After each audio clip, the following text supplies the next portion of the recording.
Hoje eu quero com você a gente ler um texto em João, só que vai ser João capítulo 6, tá? Que a gente vai estar lendo. Mas eu não sei se eu vou ler ele todo. A mensagem que eu vou ministrar hoje para vocês, ela não termina hoje, ela termina semana que vem. Eu vou ministrar semana que vem de novo, né? Minha data e a escala. Então, semana que vem estou ministrando de novo e vou continuar essa palavra, tá? É muito importante você escute aqui e faça conexão. E tem até uma conexão com a palavra da semana passada também, que eu estava estudando, que tem alguma coisa também a ver com a semana passada. O nome da nossa palavra hoje é fé para multiplicar, tá bom? Esse é o título da palavra, fé para multiplicar. Aleluia. Senhor Jesus, Senhor, peço para que o Senhor ministre os nossos corações, ministre as nossas vidas, ajuda, Senhor Deus, cada um dos irmãos aqui a terem, Senhor Deus, revelação, entendimento da Tua palavra. Que a palavra, Senhor Deus, vai ser ministrada aqui, possa mudar a vida deles, transformar, Senhor Deus, levar eles a um nível maior, Senhor Deus, contigo, a um nível de intimidade, a um nível, Senhor Deus, de conhecimento do Senhor e da Sua palavra. Que isso possa trazer para eles, Senhor Deus, mudança na vida. Amém. Isso que eu peço agora, em nome de Jesus. Amém. Amém. Bom, eu quero falar um pouquinho aqui sobre essa multiplicação, sobre a abundância, né? E a abundância é uma coisa assim, é uma marca no ministério divino. Se tem uma coisa que Deus faz, é multiplicação, é dar em abundância. Quando Deus dá para valer mesmo. Como diz o ditado por aí, com Deus não tem miséria. Entendeu? Com Deus não tem miséria. Eu estava vendo, não vou pregar sobre isso, mas estava vendo um irmão falando, né, um estudioso da Bíblia, dizendo que uma passagem que fala das janelas do céu serem abertas, falando que quando Deus mandou a provisão, a gente vê 3 vezes a palavra janela do céu, né? Essa frase, essa expressão, janela do céu no Antigo Testamento, e quando fala de uma grande abundância. Deus abria a janela dos céus, vai derramar de bênção tal. E Deus abriu a janela dos céus uma vez. Então, quando o Malaquias está falando isso, ele está, o pessoal está entendendo o que é essa janela do céu. A gente aqui não entende. Mas quando a janela do céu foi aberta, por exemplo, lá no deserto, com o povo de Israel, diz que o suprimento que veio sobre eles foi tão grande que todas as manhãs Deus mandava suprimento, e o suprimento dava para 2.000 anos. 2.000 anos. Imagina só, Deus não podia mandar suprimento só assim certinho para eles. Quanto que vocês vão precisar? 12 quilos? Então 12 quilos. Deus não fazia isso. Deus mandava 60, 80, 100, 200, 3 toneladas. Deus mandava muitos. Porque Deus não tem miséria. Não existe nada que possa assim falar, poxa, mas Deus não pode dar tanto assim. Deus pode dar.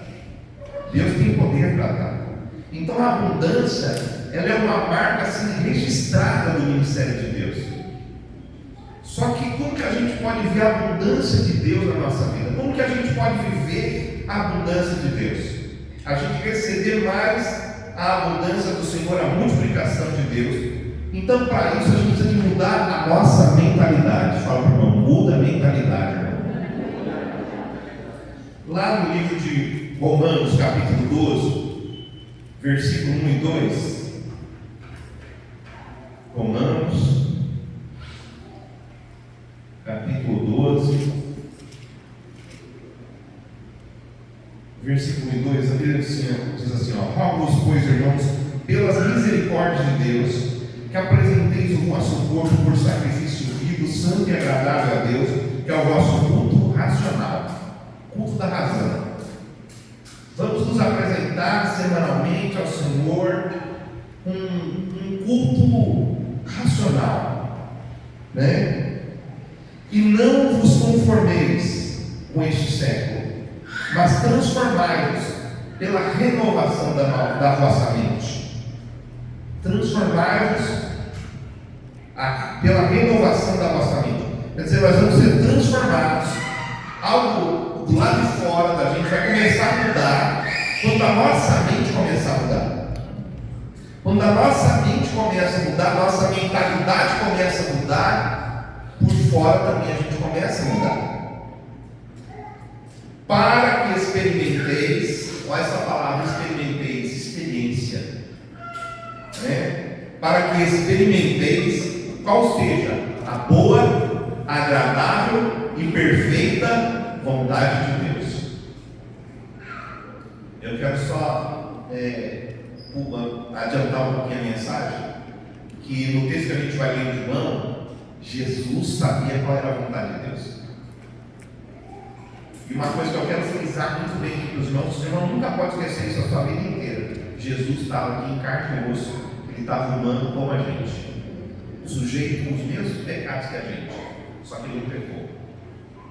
Sujeito às mesmas paixões que a gente, sujeito a tudo, a enfermidade, a doença, sujeito a tudo, mas ele não se deixou levar por nada disso, entendeu?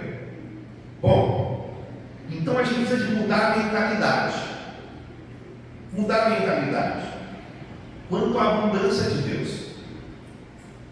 porque às vezes a gente tem algumas mentalidades que já estão assim firmadas na nossa mente, são boas, que a gente não deve deixar elas, mas às vezes nossa mente não está firmada quanto à abundância de Deus, que Deus pode superabundar, que Deus pode dar muito para a gente, que Deus pode nos prosperar muito, e às vezes isso acaba segurando aquilo que Deus tem para a gente, porque você sabe que nem tudo que acontece nessa terra aqui é a vontade de Deus. Nem tudo que acontece aqui é a vontade de Deus. E se acontecesse só a vontade de Deus, pessoas não deixariam de aceitar Jesus. Todo mundo aceitava Jesus. Por que essa é a vontade de Deus? Que Deus quer salvar todo mundo. Não é verdade? Ele quer salvar todo mundo, então todo mundo aceitava Jesus. Só tem um jeito de ser salvo, aceitando Ele. Então não tem jeito. Tem que nascer de novo. Então está provado que nem tudo que acontece na terra é a vontade de Deus. Não é verdade? Deus quer que você seja um cara melhor, mas às vezes você não está sendo o cara que Deus quer que você seja. Talvez você alcançou um certo nível, mas Deus quer mais com você. Deus quer te levar além disso. Mas isso depende dele. Isso depende de você, do seu culto racional, da sua mentalidade, do seu jeito de olhar a palavra, do seu jeito de ver a vida. Então, a gente precisa mudar a mentalidade com respeito à abundância. Vamos lá em João, então, capítulo 6, onde fala aqui da multiplicação de pães e peixes. João, capítulo 6, a partir do versículo 1. Depois dessas coisas, atravessou Jesus o mar da Galileia, que é o de Tiberíades, o mar de Tiberíades, e seguiam numerosa multidão, porque tinham visto os sinais que ele fazia na cura dos enfermos. Olha só, seguiam numerosa multidão. Aqui,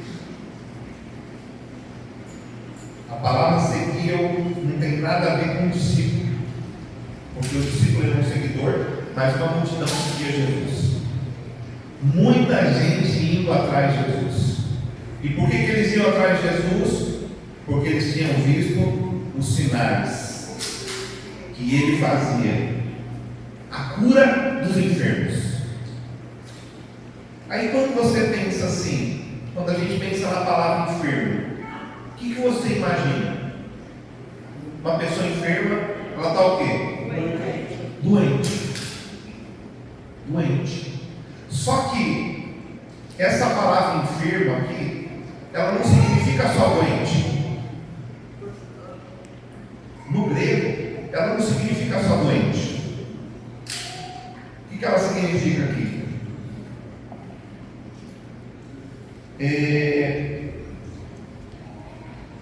Ser fraco.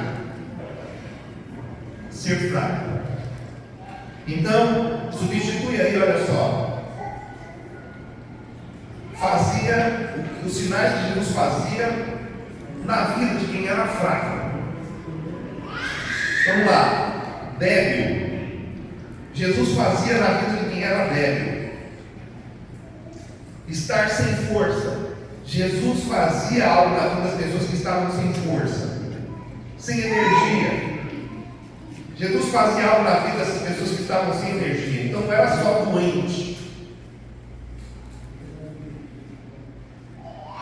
Olha só, isso aqui é interessante, porque olha o que Jesus vai fazer. O que Jesus vai fazer aqui em João 6? Multiplicação de pães e peixes, não é isso? Ele vai fazer multiplicação de pães e peixes. Enfermos aqui, essa palavra aqui, enfermos, que estavam enfermos aqui, ela também significa carente de recursos. Gente que está precisando de recursos. Jesus então operava também milagres na questão dos recursos.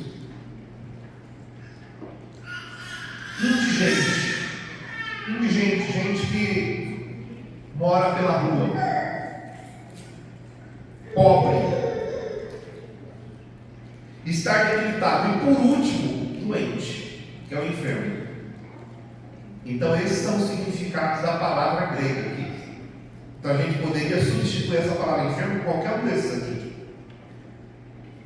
Quer dizer então que Jesus ele operava em todas essas áreas, inclusive na área de recursos. Agora, muita gente, e eu sei que a gente precisa de mudar a nossa mentalidade, uma mentalidade com fé, mas muita gente pode ter a fé como os discípulos tiveram aqui, nesse capítulo 6. E a gente precisa de ver quem que a gente vai imitar. Ou a gente vai imitar os discípulos, ou a gente vai imitar Jesus. A Bíblia fala o tempo todo para a gente imitar Jesus. Os homens, eles podem ser imitados se eles estiverem imitando Jesus. A partir do momento que um homem não está imitando Jesus, você não deve imitá-lo. Paulo fala isso. Então, quando alguém está imitando Jesus, pode seguir os passos. Parou de imitar Jesus, você para de seguir os passos. Naquele aspecto você não segue mais. Vamos lá, vamos continuar. Versículo 3. Então subiu Jesus ao monte e assentou-se ali com os seus discípulos. Depois nós vamos voltar aqui nesse texto. Ora, a Páscoa, a festa dos judeus, estava próxima. Então Jesus, erguendo os olhos e vendo que grande multidão vinha ter com ele, disse a Filipe. Vendo que grande multidão vinha ter com ele, disse a Filipe. Jesus perguntou para Filipe. Imagina só essa cena. Jesus pega, versículo 3, ele assenta num gramadão. Os discípulos estão ali em volta dele, e ele lá, assim, sei lá, de repente, cabeça assim, reclinado, lá deitado na cama, e ele fica assim, como pensar assim. Ele olha para o Filipe assim e fala: Filipe, vem cá, como que nós vamos fazer para alimentar essa multidão aí? O que você acha? Filipe olhou, você acha que o Filipe estava sentadinho, já levantou já. Falei: preciso fazer alguma coisa.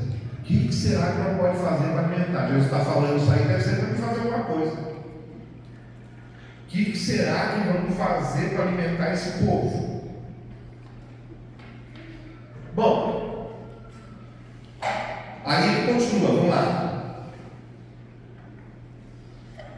Mas dizia isto para o experimentar. Olha, experimentar. Lembra da palavra experimenteis? Lá de Romanos, sim ou não? Lembra ou não? Esqueceram já que vocês leram aqui, não, né? Esqueceram não. Experimenteis qual seja a boa, agradável e perfeita vontade de Deus. Jesus dizia isso então para o experimentar, porque ele bem sabia o que estava para fazer. Jesus já sabia o que ia fazer. Jesus já estava sabendo. Respondeu Jesus, ou respondeu Filipe: não lhes bastariam 200 denários de pão para receber cada um o seu pedaço, para dar um pedaço a cada um, assim, ó, contadinho, Jesus. 200 denários não daria. O Filipe está falando. Um de seus discípulos, então, chamado André, o André, então, ficou vendo aquela discussão e falou: acabou, já logo dá um jeito aqui. Eu saí procurando comida. Saí procurando comida. Encontrou André, encontrou comida. Encontrou com um garotinho, a Bíblia fala um menininho, era um menininho mesmo. Ele era pequeno, devia ter talvez uns 7, 8 anos de idade. Sabe? Eu não sei você, quando você era criança, mas eu conheço criança que quando ia sair de casa, levava sempre alguma coisa para comer. Né? Sempre ia sair de casa, estava com o negócio na bolsa, no bolso, de qualquer jeito, tinha alguma coisa para comer. Se quisesse comer alguma coisa, virava para a criança. Eu não sei se os discípulos sabiam disso. Que criançada vive com às vezes comida assim, no bolso, você enfiava lá na sua casa assim, ó. De repente você enfia a mão no bolso assim, você fez assim, tira uma bolacha dentro dele. Pois é, criança é assim. E eles pegaram ali, então, encontraram uma criança. E Jesus não tomou da criança. Jesus não chegou, não, dá esse toquinho, vem cá. Não, nem o André fez isso. O André só foi levar informação para Jesus, dizendo: olha, está aí um rapaz. Mas esse rapaz aqui é um menino mesmo, tá? Não é um jovem, não. É uma criança. Que tem 5 pães de cevada e 2 peixinhos. O cara encontrou 5 pães de cevada e 2 peixinhos. Tinha milhares de pessoas lá. Ele encontrou isso. O que ele fez? Tinha isso na mão dele. O que ele falou? Mas isso, o que é para tanta gente? O André. Pô, mas é tão pouco. Não dá. Ele foi, levou para Jesus, mas já levou como? Sem fé nenhuma. Entendeu? Ele não levou para Jesus com fé. Ele levou para Jesus já assim, desanimado. Sabe quando você vai para Jesus assim, já vai desanimado? Já vai orar, já vai orar derrotado. Você já orou derrotado? Já? Você vai assim para Jesus assim: ô Senhor, se eu quiser, favor, mas se eu não quiser, bom, o resto mesmo fica assim, não tem problema. Né? Já vai mal, já vai triste, não tem certeza de que aquela oração realmente Deus vai responder. O cara já vai mal. E o nosso irmão aqui, o André, foi assim, desse jeito. Disse Jesus: fazia o povo assentar-se, pois havia naquele lugar muita relva. Assentaram-se, pois, os homens em número de quase 5.000, só homens, quase 5.000. Quase 5.000. Até aqui a gente vai ver hoje. Eu imagino que seja até aqui. Bom, a gente já viu que a palavra enfermo aqui tem a ver com isso, com essa história que está acontecendo. Que as pessoas seguiram Jesus por causa disso. E os discípulos aqui, eles estão aqui numa situação sendo testados. Eles já tinham visto Jesus curar enfermos. Então, vamos mudar a mentalidade. Os discípulos tinham dificuldade de levar alguém para orar para ser liberto de enfermidade? Tinha ou não? Não. Eles chegavam assim: vem cá, vou levar aqui para Jesus aqui. Jesus orava por vocês, confiavam na oração de Jesus. Só que chegou uma hora que Jesus falou: ó, não sou eu mais que vou orar, agora é vocês que vão orar.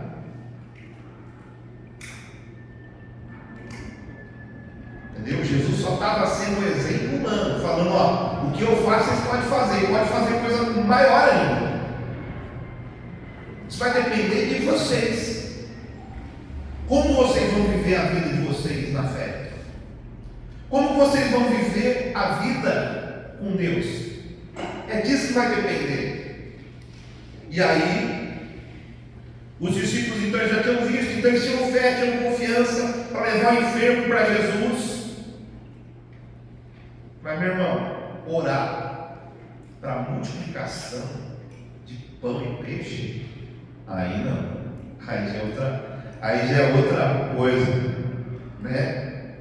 E às vezes a gente está com os discípulos. Nós cremos que nós podemos orar, né, por enfermos, eles vão ser curados, mas não cremos que nós vamos orar por multiplicação e ele vai multiplicar. Por quê? Porque você olha para o pão, você olha para o peixe, mas nós não podemos olhar para isso. Nós temos que olhar para Jesus, para a palavra de Deus. Por que a gente não ora por isso? Por que você não ora pedindo para Deus superabundar a sua vida?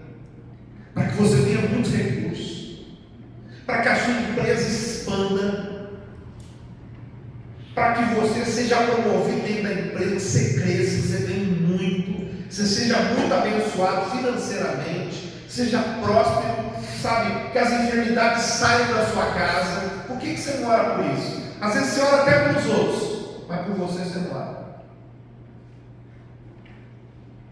Você ora pelo outro, você fala: lá quem sabe pode acontecer, mas na minha vida não vai acontecer. Tem gente que carrega uma coisa dentro dele que fala assim: olha, eu nasci assim, eu não mudei até agora, agora vai ser assim, a vida inteira é bom me conformar com isso. Só que a Bíblia fala: não nos conformeis com esse mundo. Não entra na forma do mundo. Vocês têm uma forma diferente. Entendeu? Vocês têm uma forma diferente. Não é essa forma que eu tenho para vocês. Bom, talvez a gente não ora porque a gente está sendo muito natural. E foi assim que o Filipe foi. Ele foi muito natural. O que ele começou a fazer? Fazer conta, matemática, ciências humanas. Ele começou a buscar como que nós vamos fazer. Não tem jeito não. 200 denários, irmãos. Era cada homem que trabalhava em serviço, braçal, o dia inteiro, ganhava um denário. E ele falou: olha, nós vamos precisar de pelo menos 200 denários, não vai dar conta ainda. Eles eram 12. Então, peraí, como que nós vamos fazer para levantar esse recurso? Porque isso não está apontando o trabalho de Jesus, não. Para eles, não. Jesus não ia trabalhar. Jesus, o trabalho dele era outro. Mas eles buscavam formas também de levantar recursos. Bom, aí, Jesus chega. A Bíblia fala, olha só, aqui a gente, olhando aqui o texto, o Filipe falou: onde a gente vai comprar pão para esse povo? Jesus perguntou: onde vamos comprar pão para comer? Vamos lá de novo, versículo 5, né? Então Jesus, erguendo os olhos e vendo grande multidão, que grande multidão vinha ter com ele, então Jesus está vendo uma grande multidão vinha ter com ele. Ele disse para Filipe: onde compraremos pães para lhes dar a comer? Onde vamos comprar pão, Filipe? Mas dizia isso para o experimentar. Bom, experimentar não significa ser testado. Filipe estava sendo testado. Filipe estava sendo testado na fé dele. A Bíblia fala assim: provai e vede que o Senhor é bom. Nós somos testados, Deus também. Nós testamos Deus, às vezes. Provar e ver que o Senhor é bom. Teste, experimente. Sabe quando você vê aquele bolão de chocolate assim, você passa o dedo assim e dá aquela lambida? Né, Cardoso? Cardoso faz muito isso lá, né? Pega o chocolate e dá a lambida. Isso é testar, isso é experimentar. Você não vai saber se aquilo realmente, o sabor daquilo, se você não experimentar. Você tem que ter experiência. Você só vai saber a boa, agradável e perfeita vontade de Deus se você mudar essa mentalidade e experimentar, passar o dedo no bolo e tacar na boca para você saber o sabor que tem. Você só vai saber se você fizer isso. E para fazer isso é necessário fé. Bom, Jesus então está testando. Como que Jesus faz? Jesus mostra o problema. Jesus contou o problema. Qual que é o problema? Um monte de gente está vindo aí. Tem muita gente chegando aí. Qual que é a solução que ele dá? Uma solução natural. Às vezes Deus vai deixar você ver o problema, né? Às vezes você vai ver o problema nas pessoas. Às vezes você vai ver o problema na sua família. Às vezes você vai ver problema financeiro. Às vezes você vai ver problema na célula. Às vezes você vai ver problema em tantas outras áreas. A Bíblia fala, no específico, fala assim: olha, você pode orar por isso, por isso, por isso, por isso. Jesus fala: tudo que pedirdes em meu nome, crendo, eu farei tudo. Você pode pedir qualquer coisa para Deus, não importa. Você pode pedir dinheiro comigo no deserto. Há muitos anos atrás tinha uma garotinha, estava numa ilha. A mãe dela estava muito doente, ela só tinha mãe. E eu não sei como que essa menina conseguiu. Não lembro a história agora. Mas Deus mandou gelo para ela. Num lugar que não tinha gelo. Não sei se Deus fez chover gelo aquele dia. Ela precisava, Deus mandou gelo. É interessante, irmãos, porque nós vamos ser experimentados. Deus vai deixar a gente ver o problema. Deus não vai esconder o problema. Às vezes, quando a gente é pai e mãe, o que a gente faz?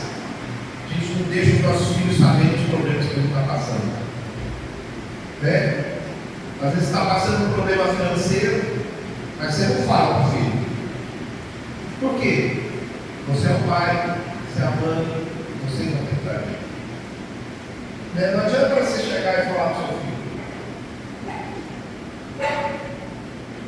Eu lembro que às vezes meu pai falava assim: filho, olha, essa semana aqui, ó, o pai não pode gastar muito.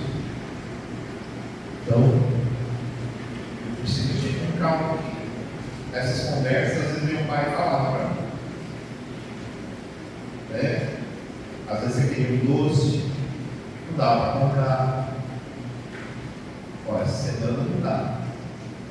Mas se você precisar de algum sapato, alguma coisa, não dava. Mas olha, depois vai dar. E depois dava. Nunca faltava. Mas, aí a gente não fala isso para os nossos filhos. Porque não vamos resolver o problema. A gente tem que ir para quem resolve o problema. Falar com gente que não resolve o problema não adianta. Quando você tem um problema, você tem que ir aonde tem autoridade para resolver o problema. Lembra de uma mulher que tinha, o filho dela morreu? E aí, o profeta Eliseu tinha profetizado que ela ia ter um filho. Ela teve um filho, passou um tempo, o filho cresceu, adolescente, morreu. E aí foram perguntar para ela: está tudo bem? Ela: está tudo bem. Por quê? Porque ela colocou na mente dela, falou: eu vou ter que falar com o profeta Eliseu. É ele que vai me ajudar. Ela tinha, na verdade, Deus estava falando com ela. Cara, Deus está ministrando o coração dela e fala: ó, não fala nada para ninguém. Vai e fala com quem tem poder, com quem tem autoridade. E às vezes a gente fala com muita gente que não tem poder, não tem autoridade nenhuma, que só derruba a gente. Então, fala para o irmão, cuidado com quem você fala as coisas. Tá bom? Bom, então às vezes Deus deixa a gente ver um problema. Para que Deus deixa a gente ver um problema? Sempre quando você vê um problema, pensa assim: Deus pode estar me testando. Deus pode estar testando a sua fé. Qual o problema que você está vendo? Isso pode ser o teste da sua fé. O que você vai fazer? Para eles, foi o que? Comida, recursos, usar de recursos. Mas olha, a palavra enfermidade já mostra que Jesus operava nos recursos. Ele operava na vida de pessoas pobres. Ele mudava a situação. Filipe então olhou, fez as contas, viu que era necessário. Filipe só enxerga o problema. Tem gente que só enxerga o problema, né, irmão? Só vê o problema. E aí você vai falando aquele problema e você vai pensando naquele problema e aquele negócio vai crescendo dentro de você. Quanto mais você fala, mais cresce. Bom, por quê? Porque você tem que falar com a pessoa certa. Você tem que ser um ser humano, tem que ser a pessoa certa. Se é o divino, então é com Deus, é com Ele que você tem que falar. Filipe não falou em momento nenhum assim: vamos orar. Jesus, vamos orar. Por quê? A mentalidade dele era o quê? Cura de enfermos. Entendeu? Libertação de oprimido. Mas não pensava, não. Isso aqui, não adianta a gente orar por isso. Para que nós vamos orar por isso? Isso aqui não adianta. Não tem como a gente orar por algo assim.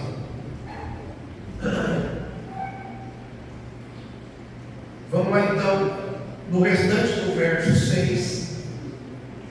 Vamos lá, mas dizia isso para o experimentar, parou aí ele fala, porque ele bem sabia o que estava para fazer. Quem sabia o que estava para fazer? Quem? Jesus. Né? Jesus estava lá sentado lá, e aí, o que nós vamos fazer? Filipe dá as ideias, o povo já está se mobilizando, os irmãos são muito rápidos, né? Se mobilizando para fazer alguma coisa. Bom, porque ele bem sabia o que estava para fazer. Jesus já sabia. Jesus já sabia. Jesus já sabia. Glória a Deus. O que significa isso? Deus tem um plano para a gente. Deus tinha um plano para 5.000 pessoas que estavam ali. Um plano para aquele dia. Deus tinha um plano para mostrar algo para os discípulos. Deus tinha um plano.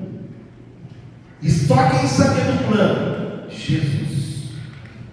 Só Jesus sabia do plano. Aí fica fácil. Né, irmão? Pô, você está sabendo o que vai acontecer? Né? Fica fácil.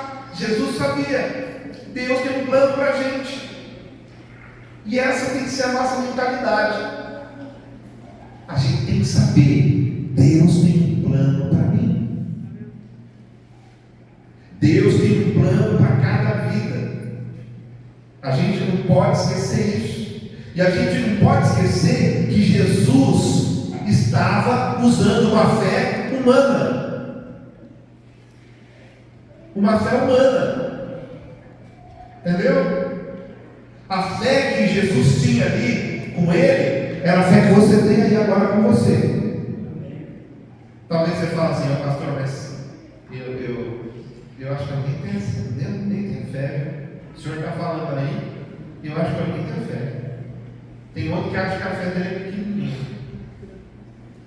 Se você acha que a sua fé é pequena, Jesus falou que se sua fé for pequena, você pode remover monte. Então, uma fé pequena já está, olha, de bom tamanho. Mas eu quero dizer para você que Deus ele já deu fé para você. E que tem como você fazer essa fé crescer. Como eu vou falar para você. Você sabia que Deus já te deu fé? Deus deu fé para todo mundo. Ele repartiu uma medida de fé para cada pessoa. Até o ateu tem fé. Ele só não sabe onde ele está colocando a fé dele. Mas você está na frente do ateu, porque você sabe onde está colocando a sua fé. Entendeu?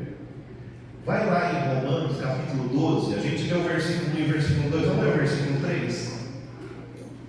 Porque pela graça que me foi dada, digo a cada um dentre vós, que não pense de si mesmo além do que convém. Antes, pense com moderação, segundo a medida da fé que Deus repartiu a cada um.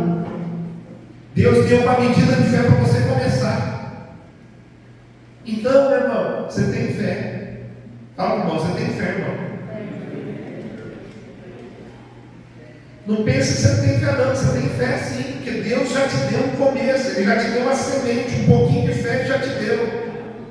Uma medida de fé Ele te deu. Então, a gente olhando agora, Jesus com a fé dele humana, a gente vê que Jesus, então, ele estava ali, ele tinha certeza, porque ele tinha uma coisa, ele sabia que Deus ia fazer, ele tinha uma certeza que o Pai vai fazer. Por quê? Ele sabia que Deus ia fazer alguma coisa. Ele tinha certeza que Deus ia fazer alguma coisa. Eu estava conversando outro dia com o irmão e eu falei para ele de um filme, não sei se você já assistiu, um filme muito legal para você assistir. É o filme, vamos lá, Mostra Meu Pai. Quem já assistiu esse filme aí? Mostra Meu Pai. Não assistiu ainda? Irmão, assiste hoje. Depois se você for para voltar na eleição, você assiste, né? Assiste hoje esse filme. Você vai encontrar no YouTube. Mostra-me o Pai. É um documentário.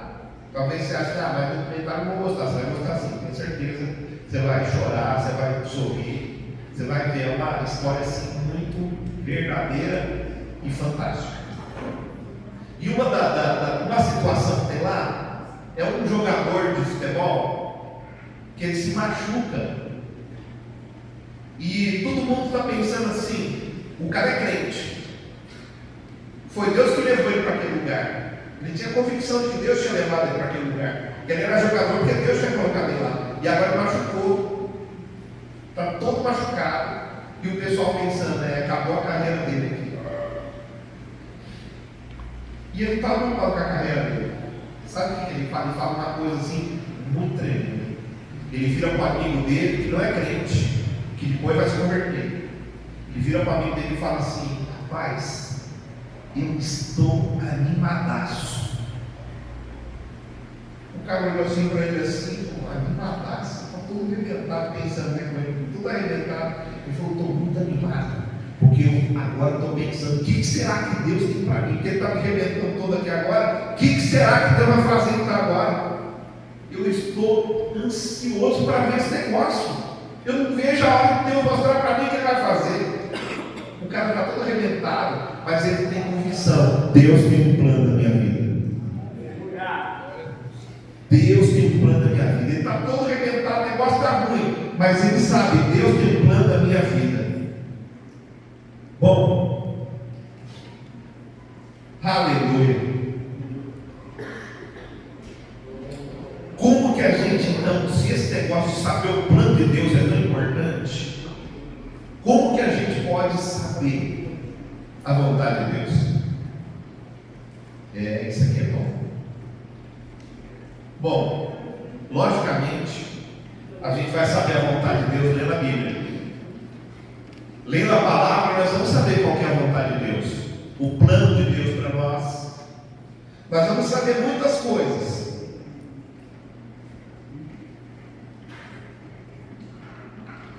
Mas a gente pode também ver, olhando para a vida de Jesus, a gente pode saber qual que é o plano A gente pode descobrir qual que é o plano olhando para a vida de Jesus. Como? Bom, a Bíblia mostra que a gente tem que ser como Jesus. Jesus sabia qual era o plano. Por que ele sabia qual era o plano? Porque Jesus, ele buscava a Deus todo dia em oração. Jesus tinha vida com Deus. Jesus estava humano, não esqueça disso. Igualzinho você, cabelinho, olhinho, tudinho.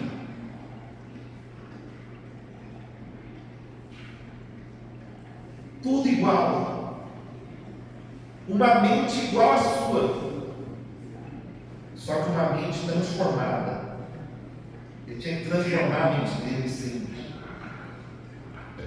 Às vezes a gente quer receber o poder, às vezes a gente quer receber a unção que Jesus tinha. Só que a gente não quer pagar o preço que Jesus pagou.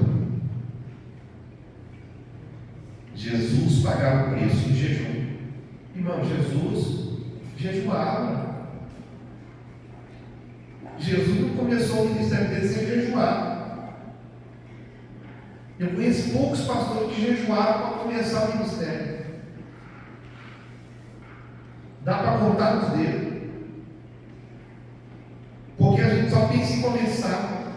Jesus, para começar o ministério dele, ele foi jejuar. Jesus orava. Jesus obedecia o Pai. A Bíblia fala que ele só fazia o que o Pai dele mostrava. Só fazia o que o Pai dele mostrava. Então, às vezes as pessoas querem saber. Você não quer saber as coisas? Lógico que você quer saber. Você não quer saber qual que é o plano de Deus? Lógico que você quer saber. Mas será que você está disposto a pagar o preço espiritual?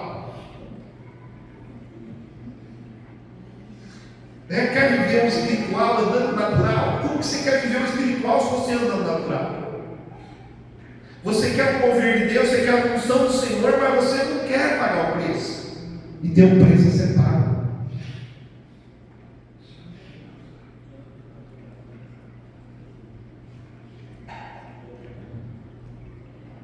A gente tem que consagrar a nossa vida para Deus. Consagrar a vida para Deus. Abandonar pecados. Viver em santidade. Isso é necessário. Se a gente quiser realmente ter mais intimidade com Deus e a gente alcançar um nível de revelação dos planos de Deus, precisa disso. Seguir a passo de todos a santificação, sem santificação não vai ver o Senhor. E quando eu falo de ver o Senhor, não é você ficar vendo Deus, mas é ver Deus operando multiplicação, é ver Deus curando, é ver Deus libertando. É Deus que faz essas coisas, mas Ele usa quem? O homem. Mas qual o homem? O homem que se consagra, a mulher que se consagra, que fala, pô, esse negócio, o preço é alto, mas ó, vale a pena. Eu quero fazer isso. Mas você precisa saber, Deus tem um plano para a sua vida. Fala, irmão, Deus tem um plano para a sua vida, irmão. Mesmo que você não saiba qual é o plano do pastor, mas olha, hoje eu estou aqui, olha, eu não me consagrei nada disso, tá? Eu quero saber qual é o plano. Bom, a primeira coisa que tem que saber você tem que mudar na sua mente, Deus tem um plano para você, só isso. E pode ter certeza que os planos de Deus não são do seu mal, mas são do seu bem. Ainda que seja para você apanhar, mas se você vai apanhar, vai ser do seu bem. Vai ser para bom, coisa boa, para coisa melhor lá na frente, né? Então, mesmo que você não saiba, você precisa de crer. Agora, deixa eu te falar. Para não ficar muito assim, né? Vou te dar um exemplo de como pode ser esse saber. É porque eu escrevi a mão, então está difícil para mim ler aqui hoje. Foi de manhã que eu escrevi essa palavra. Eu estava pronta já a semana toda, mas daí teve que mudar umas coisas aqui. E Como que pode ser então, para mim, ter esse saber? Para não ficar uma coisa assim, pô, mas como que é que funciona esse negócio? Eu vou te dar alguns exemplos aqui. Minha mãe, há muitos anos atrás, eu nem era nascido ainda. Meus irmãos, né, já acho que tinha mais ou menos já uns 5 deles. E aí o salário do meu pai atrasou. E meu pai pegava o salário dele, comprava as coisas em casa e esperava outro mês, vinha o salário, comprava e acabou, irmãos. Acabou tudo. Peraí, deixa eu ver se eu começo por aqui. Não, vou começar. Vamos lá em Romanos, capítulo 10, versículo 17. Daí fica mais fácil você entender o que eu vou falar aqui. Romanos 10, 17. E assim a fé vem pela pregação, e a pregação pela palavra de Cristo. Pode deixar lá mesmo. É isso aí. Ó, a fé, nós estamos falando de fé, temos que ter fé, né? Nós vamos chegar nessa fé aí, estamos chegando na fé ainda. E nós vamos falar. Mas ó, diz que a fé vem. Então como que a fé cresce? Pela pregação. E pela pregação, pela palavra de Cristo. Pela palavra de Deus, na verdade, não é nem Cristo aqui a palavra, aqui. Essa tradução não é tão assim exata. Se você for ver a palavra Deus é Deus. Então está falando de divindade, então eles colocaram Cristo aí. Mas é Deus. Palavra de Deus. Bom, a fé vem pela pregação. E a pregação pela palavra. O que é essa palavra? Existem duas palavras no grego que é traduzido por palavra. Então você olha no português está escrito palavra. Mas que palavra que é essa? Pode ser logos. Logos é a palavra escrita. Entendeu? E rema. Rema é a palavra falada por Deus. É quando você ouve Deus falando para você. Entendeu? Deus falou. É a voz falando. Se você pegar aqui no grego, essa palavra, ela aqui não é logos, ela é rema. Então a fé vem, não é pelo logos. A fé vem pelo rema. Entende? Que é a palavra de Deus falada, a palavra de Deus revelada. Deus revela de alguma coisa. O que Jesus tinha? Uma palavra rema. Jesus sabia, por quê? Ele orava, jejuava, ele buscava, ele consagrava. Tá bom? Ele lutava com o pecado igual a gente, ele vencia. Quanto mais ele fazia isso, mais consagrado ele era, mais capacidade ele tinha para isso. E aí, Jesus tem então a palavra rema. Vamos lá então. Vamos falar agora da minha mãe. Então, acabou o dinheiro e acabou a comida. Meu pai estava no trabalho. Minha mãe estava doente. Minha irmã chegou e tal. Minha irmã Cristina cozinhava. Chegou e falou para minha mãe: mãe, olha, só tem um pouquinho de arroz.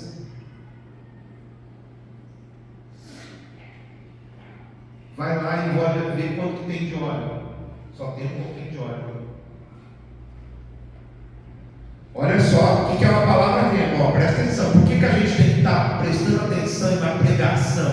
Vem pela pregação. Então, ela ouviu pregações a respeito disso. Aí está lá. Chegou, ela pensou assim: bom, lá no armário da igreja, no social da igreja, tem 1 quilo. Não, tem 2 quilos de arroz. Eu podia ir lá pegar. Porque o arroz tem que esfaldar só com o almoço. O arroz tinha só dava para o almoço. Então não dava para a janta, para que meu pai chegasse. E aí ia falar com meu pai. O que a minha mãe fez? Chamou meus irmãos. Todo mundo estava brincando, veio todo mundo aqui. Olha, comida aqui acabou, mas nós vamos orar. Vamos orar. E orou. Quando ela está orando, ela lembrou de uma passagem que Elias multiplicou. Olha aqui a palavra real.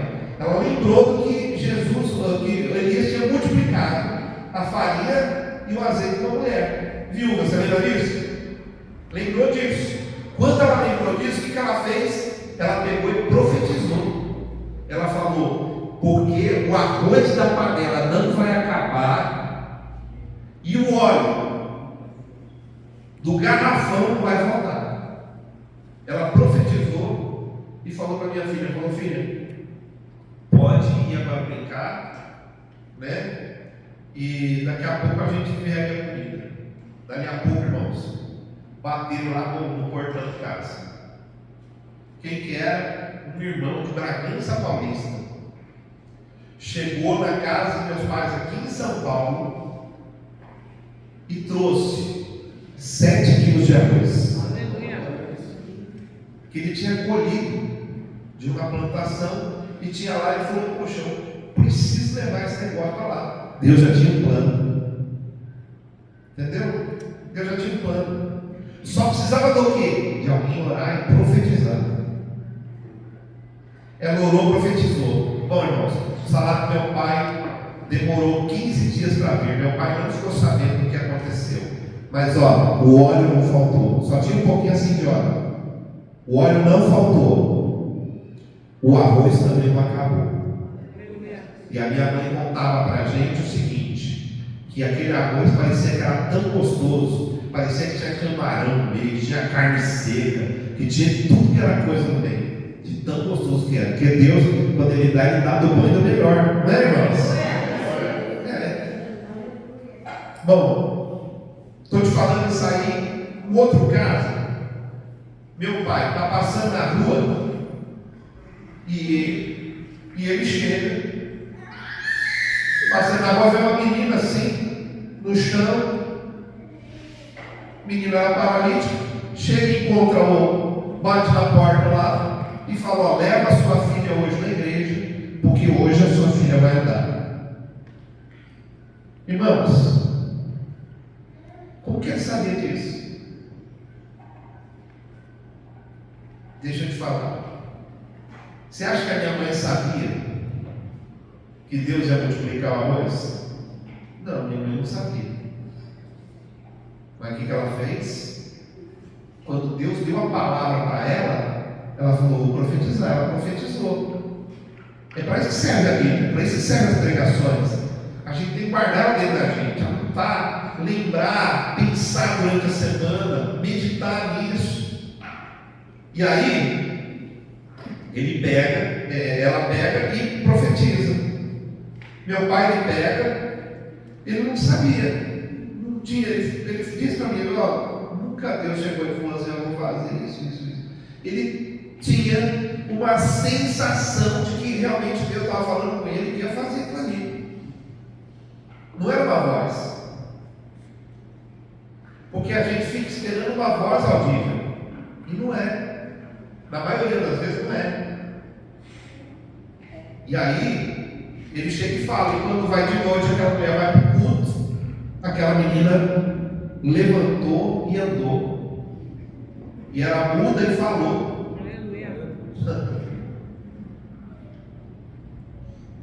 Mas como que ele sabia disso? Ele não sabia. É uma coisa que você, olha só, você não sabe o que você sabe, mas você só sabe o que você sabe. Entendeu? Só que para você saber, sem você saber que você sabe, você precisa de orar, você precisa ter vida com Deus. Se você levar a sua vida de qualquer jeito, você vai ser um cara que vai estar sempre dependendo dos outros. Mas se você tiver vida com Deus, você vai ser guardado até o fim, até o dia que você receber a coroa da vida do Senhor. Amém. Você vai ser perseverante. Bom, uma outra experiência se dá tempo de falar de outra experiência aqui. Dá. Bom, uma outra experiência foi um dia eu cheguei no acampamento e falei para os irmãos: estava cansado de fazer o encontro naquele acampamento. Já sabia como fazer, já tinha uma rotina. Como colocava as cadeiras, como fazia e tal, não sei o que, tudo. Chegando lá, eu olhei assim, irmãos. Falei: gente, vamos mudar esse negócio aqui. Não coloca as cadeiras viradas assim, não. Coloca as cadeiras viradas para lá. Ah, pastor, a gente já está acostumado com isso. Poxa, eu virei e falei: gente, mas por quê, pastor? Eu falei: eu não sei por quê. Eu só sei que eu estou sentindo de fazer assim. Aí eu peguei e perguntaram para mim por quê. Eu falei: eu não sei, só estou sentindo de fazer assim. Aí eu peguei e virei para ele e falei assim: você já pensou? Tinha uma parte assim, ó, que era tudo vidro, tudo de vidro. Então as cadeiras ficavam assim. Se ficasse assim, eu ia ficar com a cara pro vidro, não ia poder olhar para lá, entendeu? Eu achei que eles não teriam de olhar para lá. Aí eu falei assim: se a pessoa, uma pessoa fica endemoniada, chega aqui assim, bate no vidro desse aqui, ó, quebra um vidro desse, uma pessoa endemoniada é endemoniada, e vem e mata alguém dentro. Já pensaram em um negócio desse? Não, pastor, mas isso não vai acontecer aqui não. Falei: gente, bom, sabe, de vez em quando a gente é pastor, a gente tem que perder. Perder para os outros verem. E aí eu peguei e falei: então tá, deve ser coisa da minha cabeça. E quando foi na hora do acampamento, sábado, um cara, ele ficou tão demoniado, mas que ninguém pegava ele. Esse cara virou, ele bateu assim no assim, ó, pá! Quando, se não fosse, tinha um irmão lá, que se não fosse esse irmão, esse cara tinha feito o estrago. Mas que Deus deu a opção pro cara. E o cara conseguiu tirar o vidro da mão dele, assim, muito rápido. E depois ele começou a enforcar a gente lá dentro, uma coisa foi feia.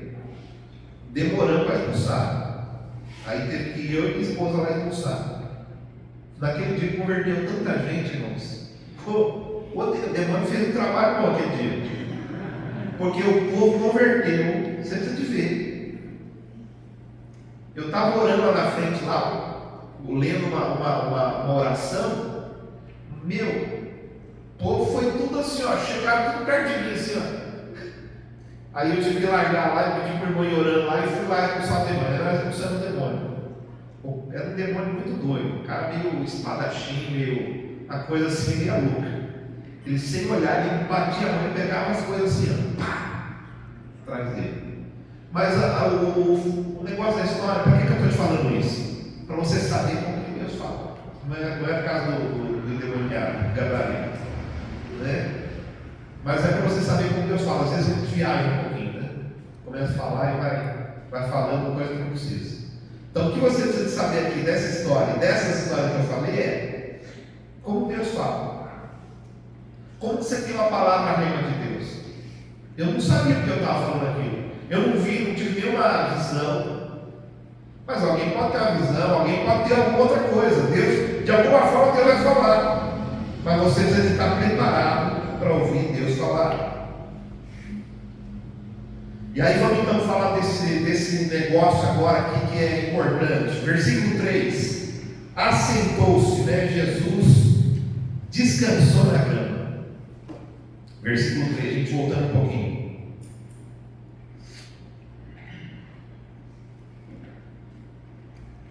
Quem tem fé e sabe que Deus vai fazer, descansa. Eu tinha mais coisas para contar a respeito dessa experiência. Podia contar mais experiências aqui, mas não vou contar. Acho que isso daí já está bom, já falei demais.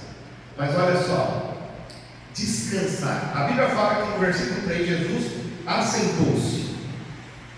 Né? Então isso simboliza o que? Descanso. Por que Jesus cansou? Porque ele sabia que Deus já ia operar. Quando a gente não sabe que Deus vai operar, o que a gente faz? Tenta dar um jeito. a gente tenta fazer alguma coisa. Mas quando a gente sabe que Deus vai operar, mesmo que a gente faça alguma coisa, nós estamos fazendo descansando. Descansando. Não é porque você não vai trabalhar. Você vai trabalhar, mas você vai trabalhar tranquilo. Por quê? Porque você sabe que Deus tem um plano, que Ele vai fazer algo. Quem tem fé então sabe que Deus vai fazer, Ele descansa. Esse verbo assentar-se aqui, ele aparece 3 vezes aqui no capítulo. 3 vezes você vai ler, capítulo 6 você lê, você vai encontrar 3 vezes. Só que quando o escritor ele fala desse assentar de Jesus, ele usa uma palavra diferente. Quando ele fala para a multidão, ele fala para a multidão, fala para eles assentarem. O que ele está falando? Ele está falando para eles assentar mesmo, sobre uma mesa. Ou seja, senta a mesa que já vem comida. É isso que ele está falando, Eucaristia, que é a mesa da Eucaristia, que é a ceia. Então senta que já vem comida. Pode sentar. Jesus está falando isso por quê? Porque ele tem um rema de Deus. Quando Jesus se assenta, a palavra que é usada aqui, ó, a multidão assentou, é Eucaristia. Quando Jesus assenta, é outra palavra, catemai. Essa palavra significa inabalável. Jesus sentou inabalável. E isso fala o quê? De fé. Então o escritor está nos mostrando que Jesus não apenas se sentou, mas Jesus se sentou inabalável. Inabalável. Jesus não estava dependendo da fé de Filipe ou dos discípulos. Ele estava inabalável. Ele estava crendo. Deus vai fazer. Talvez Deus não tenha mostrado para Jesus. Mostrado assim, igual é com a gente. Jesus não viu, teve uma visão assim, viu um monte de pão, nada disso. Mas Jesus sabia, eu vou orar e vai acontecer. Daqui a pouco vai acontecer. Então a gente precisa dessa fé na palavra. Jesus dependia da fé de Filipe, da fé dos discípulos, mas somente da fé que ele estava tendo ali naquela hora. E a gente tem que ser como Jesus. A gente precisa dar fé para aquele momento, fé para aquela hora. Os Salmos, ele diz assim para a gente, eu não lembro aonde está, mas ele diz assim: olha, os que esperam no Senhor, os que confiam no Senhor, são como os montes de Sião, que não se abalam, são inabaláveis, mas permanecem para sempre. Quem confia no Senhor não pode se abalar. Confia no Senhor, não se abala. Não se abala com o que os Filipos vão falar. Não se abala com o que os André vão trazer. Confia no que Deus falou no seu coração. Tem uma palavra rema de Deus. Uma palavra rema do Senhor. Bom, quando Jesus ele ouviu Filipe, ele poderia ter pensado assim: é verdade, ele tem razão, nós não precisamos de dinheiro mesmo. E se Deus não fizer? O que nós vamos fazer? Jesus não tinha solução. Vamos lá em Tiago, capítulo 1, versículo 5 até o 8.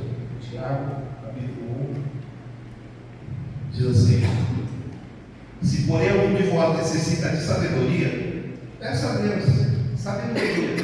Amor, irmãos, não é nada físico, é uma coisa para você, sabedoria.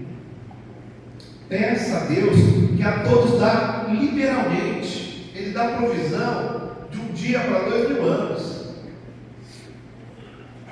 e nada lhes impropera, e ser-lhe-á concedida. Versículo 6. Peça, porém, com fé. Não adianta pedir sabedoria sem fé. Peça com fé. Em nada duvidando, ou seja, inabalável. Uma fé inabalável. Você não pode pedir para Deus, o negócio já vai pedir para Deus já, sabendo que Ele vai dizer não. Você tem que saber, Ele vai dizer sim. Se Ele vai dizer sim, então você vai já com fé. Pois o que duvida é semelhante à onda do mar, impelida e agitada pelo vento. O que a onda do mar faz? Ela vem na praia, faz aquele alvoroço, parece que vai arrebentar tudo. Oh.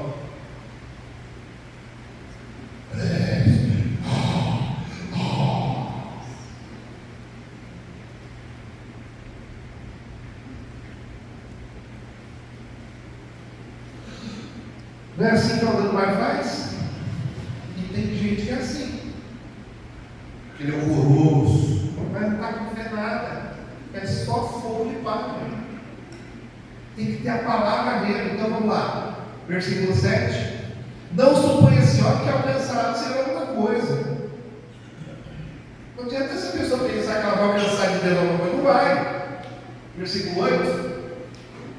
Homem de ânimo dobre, que uma hora está de um jeito, outra hora está de outro. Inconstante em todos os seus caminhos. Inconstante. Pessoa inconstante. Não tem fé. Não vai receber. Entende? Então a gente precisa ter uma fé inabalável. A gente precisa da mudança de Deus.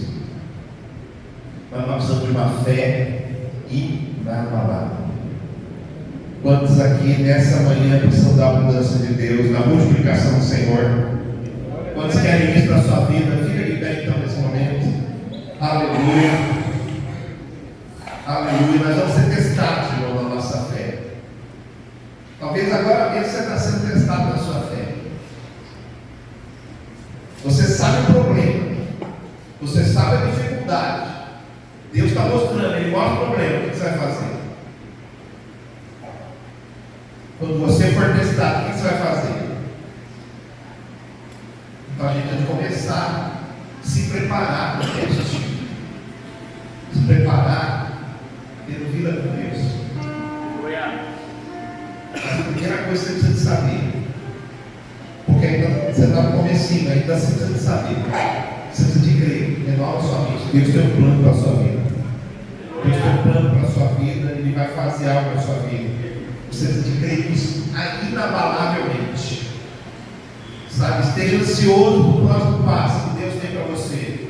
Deus tem multiplicação, Deus tem bênção para a sua vida. Amém? Feche seus olhos.